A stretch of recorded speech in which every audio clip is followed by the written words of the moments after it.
नमस्कार दोस्तों, OCN network में आपका स्वागत है।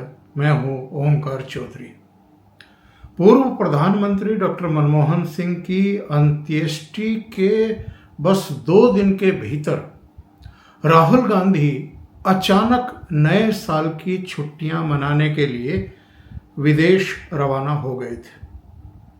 बाद में पता चला कि वियतनाम में हैं और वियतनाम में भी वो करीब 20-21 दिन तक रहे।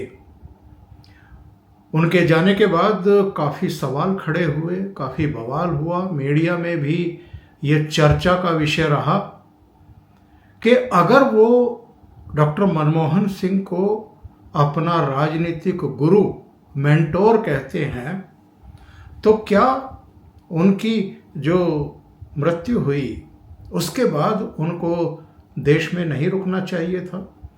डॉक्टर मनमोहन सिंह के परिवार को एक ढाढ़स नहीं देना चाहिए था?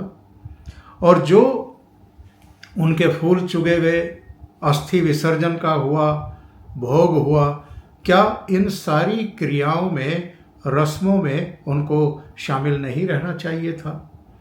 लेकिन ऐसा लगता है कि राहुल गांधी पर इन सब का कोई असर पड़ता नहीं है, कोई फर्क उनकी सेहत पर पड़ता नहीं है। रविशंकर प्रसाद ने प्रेस कॉन्फ्रेंस में अब फिर से सवाल खड़ा किया है। उन्होंने पूछा है कि होली के अवसर पर राहुल गांधी देश में नहीं थे और जानकारी ये मिल रही है कि वो फिर से वियतनाम पहुंच गए हैं।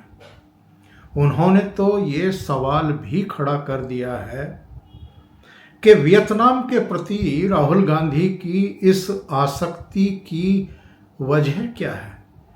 वियतनाम के प्रति उनका आकर्षण क्या है? वजह क्या है? वो बार बार वियतनाम क्यों जा रहे हैं और वहाँ इतना समय व्यतीत क्यों कर रहे हैं? वो कोई अब साधारण पॉलिटिशियन भी नहीं है, वो इस समय नेता प्रतिपक्ष हैं और नेता प्रतिपक्ष एक जिम्मेदार पद होता है। नेता प्रतिपक्ष की कुछ जिम्मेदारियां होती हैं। उनकी ये वियतनाम यात्रा भी ऐसे समय हो रही है जब बजट सत्र चल रहा है, उसका दूसरा पार्ट चल रहा है और दोनों ही सदनों में जो वित्त मंत्री हैं वो बजट को लेकर के जो चर्चा हुई है बजट पर, उसका जवाब दे रही हैं। इसके अलावा सब जानते हैं कि इसी सत्र में मोदी सरकार वक्फ संशोधन बिल भी पेश करने वाली है और उस पर चर्चा भी होनी है। पार्टियों की उस पर रणनीति भी बननी है। ये सारी चीजें होते हुए राहुल गांधी बजट सत्र के बीच में ही वियतनाम के लिए रवाना हो गए और वो भी इतने कम समय में, क्योंकि अभी वो दिसंबर एंड में और जनवरी के शुरू में ही तो वियतनाम गए थे। तो रविशंकर प्रसाद ने ये सवाल खड़ा किया है कि नेता प्रतिपक्ष को, उनकी पार्टी को, देश को ये जवाब देना चाहिए कि वो बार बार वियतनाम क्यों जा रहे हैं। अमित मालवीय जो इनके सोशल नेटवर्किंग के हेड हैं, आईटी सेल को हेड करते हैं, उन्होंने भी सवाल खड़े किए हैं और कांग्रेस पार्टी से कुछ तीखे सवाल पूछे हैं। कांग्रेस पार्टी की तरफ से जयराम रमेश ने या पवन खेड़ा ने या किसी पार्टी महासचिव ने या प्रियंका गांधी वाड्रा ने, किसी ने कोई जवाब नहीं दिया है। केवल राशिद अलवी का जवाब आया है और उन्होंने कहा है कि किसी की विदेश यात्राओं पर सवाल खड़े करना कहाँ तक उचित है और क्या नेता प्रतिपक्ष के विदेश यात्रा करने पर देश में पाबंदी है, फिर ये सवाल खड़े क्यों किए जा रहे हैं? मेरे विचार से ये सवाल इसलिए खड़े किए जा रहे हैं कि जो राहुल गांधी की गुप्त यात्राएं होती हैं उनको लेकर के देश में एक कौतूहल है, एक जिज्ञासा है। लोग सवाल खड़े करते हैं, ये पूछना चाहते हैं कि अगर वो कांग्रेस पार्टी के जिम्मेदार नेता हैं और इस बार वो संसद के लिए, लोकसभा के लिए 5वीं बार चुने गए हैं। 2004 में वो पहली बार चुने गए थे, 2004, 2009, 2014, 2019 और अब 2024, यानी 5वीं बार चुने गए हैं। और अगर 5 बार वो संसद के सदस्य चुने जाने के बावजूद पूरे संसद सत्र में गंभीरता से सदन में नजर नहीं आते हैं, विभिन्न विषयों पर अपनी बात नहीं रखते हैं, तैयारी के साथ नहीं आते हैं, और अब तो चूंकि नेता प्रतिपक्ष भी हैं तो इसलिए अब उनकी जिम्मेदारी जो विपक्षी दल हैं उनके साथ समन्वय की भी है, संवाद की भी है, रणनीति बनाने की भी है। देश के समक्ष जो मुद्दे हैं उनको सदन में उठाने और सरकार को उनका जवाब देने के लिए बाध्य करने की भी एक जिम्मेदारी है। और सबसे बड़ा सवाल ये उठता है कि वो बार बार बिना किसी को बताए अज्ञात स्थान के लिए रवाना क्यों हो जाते हैं, और विदेश यात्राओं के प्रति उनके भीतर इतना उन्माद क्यों है कि हर महीने, हर दूसरे महीने वो विदेश यात्राओं पर रहते ही रहते हैं। कभी इटली में, कभी ब्रिटेन में, कभी अमेरिका में, कभी पूर्वी देशों की यात्रा पर वो जाते ही रहते हैं। अब शोएब चौधरी हैं, सलाउद्दीन शोएब चौधरी, बांग्लादेशी पत्रकार हैं, ब्लिट्स के संपादक हैं। उन्होंने तो यहाँ तक दावे कर रखे हैं कि राहुल गांधी की शादी हो चुकी है, उनकी एक बीवी है, उनके 2 बच्चे हैं। वो इन चीज़ों का यहाँ खुलासा नहीं कर रहे हैं, नहीं करते हैं। और वो बार बार जब भी विदेश यात्राओं पर जाते हैं तो अक्सर अपने बीवी बच्चों से मिलने के लिए भी जाते हैं और किन्हीं कुछ गुप्त मुहिम पर भी जाते हैं। अब इन गुप्त मुहिम को लेकर के भी तमाम तरह के सवाल खड़े होते रहे हैं।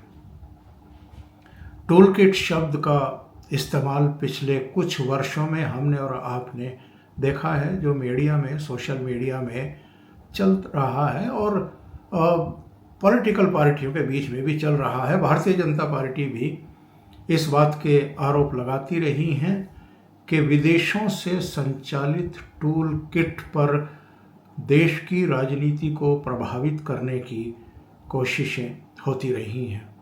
इनमें जॉर्ज सोरोस का भी नाम आता रहा है, इनमें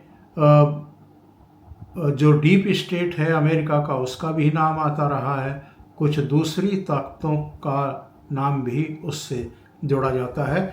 और यहाँ पर जो डीप स्टेट है या भारत विरोधी ताकतें हैं या प्रधानमंत्री नरेंद्र मोदी के विरोधी जो चेहरे हैं, ताकतें हैं, जो नहीं चाहती हैं कि वो भारत को नेतृत्व प्रदान करते रहें, यानी उनको चलता करना चाहते हैं, ऐसे तमाम लोगों का और देशों का नाम भी आता रहता है। उनमें चीन भी शामिल है।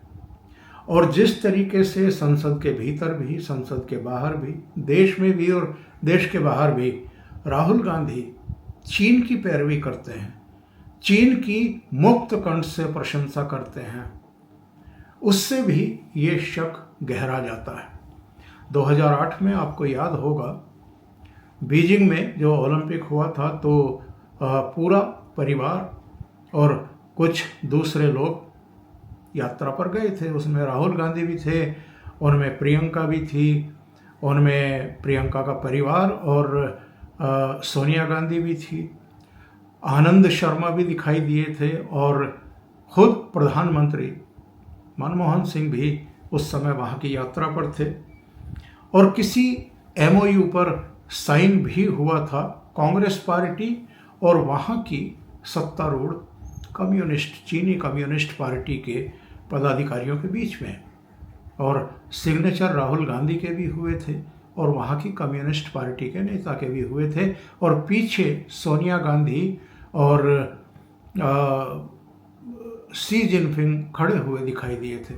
तो यहाँ का विपक्ष लगातार राहुल गांधी से ये सवाल भी खड़ा करता रहा है, पूछता रहा है कि वो जो MOU था वो क्या था, क्या वो बाध्यकारी है कांग्रेस पार्टी के लिए, उनके लिए, कि वो दुनिया में कहीं भी रहेंगे, कहीं की भी यात्रा पर रहेंगे, कहीं भी भाषण देंगे तो वो चीन की प्रशंसा करना उनके लिए ज़रूरी है।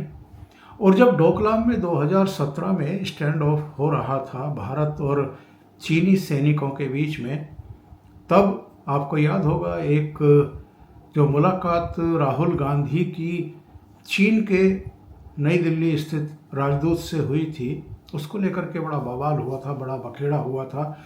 शुरू में तो कांग्रेस डिनायल मोड में थी और मना कर रही थी कि ऐसी कोई मुलाकात हुई नहीं है, लेकिन बाद में जब उसके फ़ोटो सामने आ गए और वो चीनी दूतावास की गलती से फ़ोटो सामने आ गए, तो इन लोगों को ये मानना पड़ा कि राहुल गांधी की मुलाकात हुई थी और राहुल गांधी डोकलाम इश्यू पर वास्तविकता जानने के लिए ही चीनी दूतावास गए थे। तो तब सरकार की तरफ से कहा गया था कि चीन की सेनाएं भारतीय सेनाओं के सामने खड़ी हुई हैं और राहुल गांधी चीन के राजदूत से ही पूछने के लिए पहुंच गए, वो अपने विदेश मंत्रालय क्यों नहीं गए, विदेश मंत्री से बात क्यों नहीं की, प्रधानमंत्री से बात क्यों नहीं की। तो ये सवाल उस समय खड़े हुए थे। इसके अलावा भी बहुत सारी ऐसी गतिविधियां हैं जिनको लेकर के चर्चाएं होती रही हैं, सवाल उठते रहे हैं।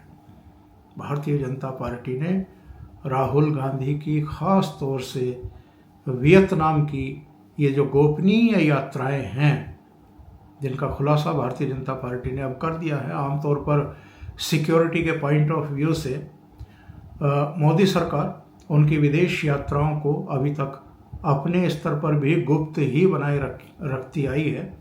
लेकिन ऐसा लगता है कि चूंकि राहुल गांधी किसी तरह का लिहाज करते नहीं हैं, तो अब सरकार ने भी पहली बार उनकी वियतनाम यात्रा का नाम लिया है कि वो वियतनाम गए हैं, और ये बताए कांग्रेस पार्टी और राहुल गांधी के वियतनाम क्यों गए हैं। तो बड़े सवाल राहुल गांधी की विदेश यात्राओं को लेकर के अब खड़े होने शुरू हो चुके हैं। अभी के लिए इतना ही। बहुत बहुत धन्यवाद। अगर आपको ये चैनल और इसके कंटेंट पसंद आ रहे हैं तो लाइक करें, कमेंट करें, वीडियो को शेयर भी करें। अभी तक अगर आपने ये चैनल सब्सक्राइब नहीं किया है तो सब्सक्राइब कर लें और साथ में लगे बेल आइकॉन को दबाना ना भूलें, ताकि आगे आने वाले वीडियो और उनके नोटिफिकेशन आप तक पहुंचते रहें। बहुत बहुत धन्यवाद। नमस्कार।